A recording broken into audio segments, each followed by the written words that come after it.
Happy St. Patrick's Day, folks. It's Tuesday, March 17th, 2020, and you're watching the Daily Mix TV. Hi, my name is Sean Patrick Hillman. While not ideal given the current COVID-19 global pandemic, today is still my favorite day of the year, and I'll be damned if I'm going to let some virus ruin it. No, I'm not going out to a bar or a pub. I mean, how can I? They're all closed. Instead, I'll be celebrating at home a little later today. On to the news. Yes, COVID-19 is rampant. We're not going to spend a lot of time talking about this except for key news bites over the next 3-4 weeks. Given how many updates everyone seems to be getting hourly from politicians, health officials, and the like, I am sure the last thing you want to hear is yet another perspective on the situation. So let me just give you our brief 2 cents and then it's over. Yes, this is very scary. Yes, we will get through this. It's going to be very hard, and it's going to take a lot of work. We've been through a lot as a nation so young of 144 years, and like every other challenge, we will rise to the occasion. This is the last thing I'm going to say on this. Excuse me. Please, stay safe.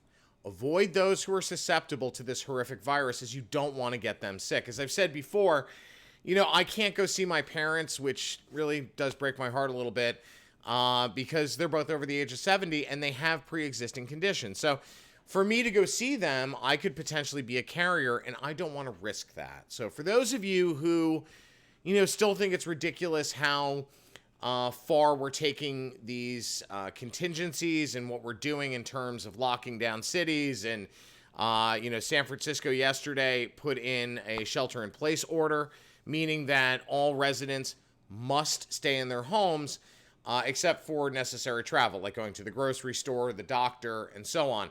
All businesses have been shuttered. So, for those of you who think that that's still going too far, let me paint a different picture for you.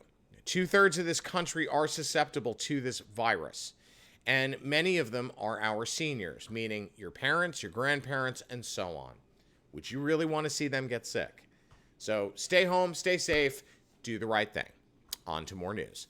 Months after its relationship with Sears has finally ended, Land's End has found a new distribution point, Kohl's. Kohl said it will offer Land's End entire assortment of women's, men's, kids, and home merchandise on their website beginning this fall. The merchandise will be directly fulfilled and shipped by Land's End themselves. Now, also starting in the fall, 150 doors of Kohl's is going to feature Land's End merchandise with a particular focus, now this is interesting, on seasonal goods. So the way that it used to work was Land's End had a store within a store at Sears for a long time. And unfortunately, we all know what's going on with Sears and Kmart and so on. So for Kohl's to take up the mantle for Land's End is actually very interesting. Land's End is such an American iconic brand.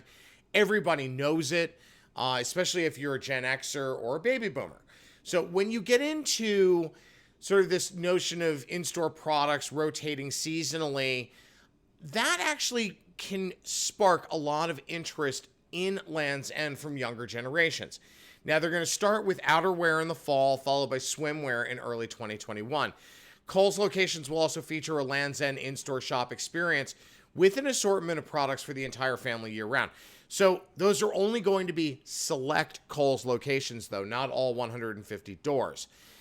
Currently, Land's End merchandise is available on the brand's own website and in their physical stores. They only have 26 of them, as well as on Amazon. Land's End was purchased by Sears in 2002, and it went on to do that in-store or store-within-a-store department that I talked about before. Given what happened with respect to Sears, the last of their leases with Sears expired in January. So for them to catapult out into Kohl's makes a lot of sense. I'm going to be interested to see how this works out for Kohl's and for Land's End, only because it is such an iconic label, especially, as I said, for older generations. So it's going to be nice to see how, nice isn't even the right word. It's going to be interesting to see how younger generations interact with Land's End as a brand. Speaking of classic brands, Sweet Tarts. Can't believe this is happening. They are launching 2 new confections that are sure to curb your sugar cravings. The first one is Twisted Rainbow Punch Ropes, and the second is Twisted Mixed Berry Ropes Bites. Twisted Rainbow Punch Ropes features vibrant multicolors, has a fruit punch flow that's mixed with a tart filling, and is available in 4 sizes. 3-ounce small package that retails for about $2, 3.5-ounce share pack for $2, and then a 5-ounce medium package for $2.50, and then a 9-ounce sizer for $3.49. On the other side, the Twisted Mixed Berry Ropes Bites are a poppable candy that combines cherry, strawberry, and raspberry flavors together with, again, a tart center, and they're also available in the same sizes. Both new launches from Sweet Tarts will roll out to mass market, grocery, and convenience this spring, though that might be delayed because of COVID-19. Today is going to be a very short day. It is St. Patrick's Day. I've got one last piece.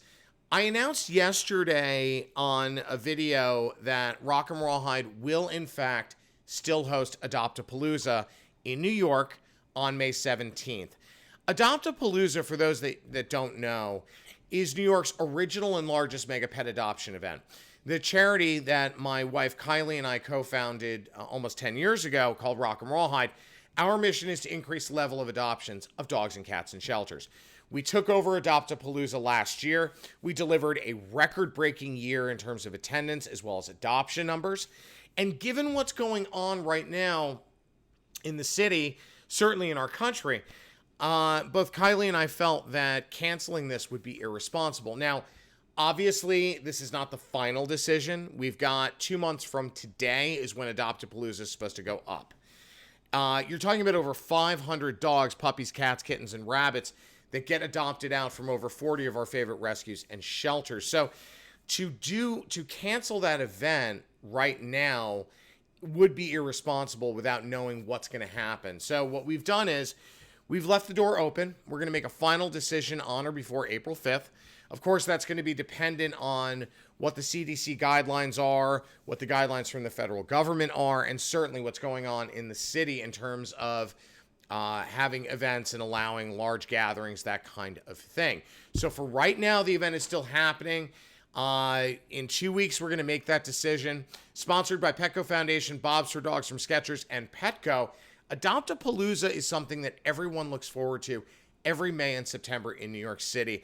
And as I said, we adopt out over 500 every event, and you've got somewhere between 40 and 50,000 people that show up. So given that our city shelter is full of dogs right now, they've done outreach in community for fosters and adopters. So please, if you get a chance, go to nycacc.org to learn more about animal care centers in New York City and what's going on with them and what you can do to help solve the problem for right now. As I said, we are going to make a final decision on this event on or before April 5th, depending on the issues related to COVID-19. All right, folks, I'm out of time. Again, happy St. Patrick's Day. If you guys have any questions, comments, or story ideas, please email thedailymixtv@gmail.com. Hopefully, I will see you guys tomorrow.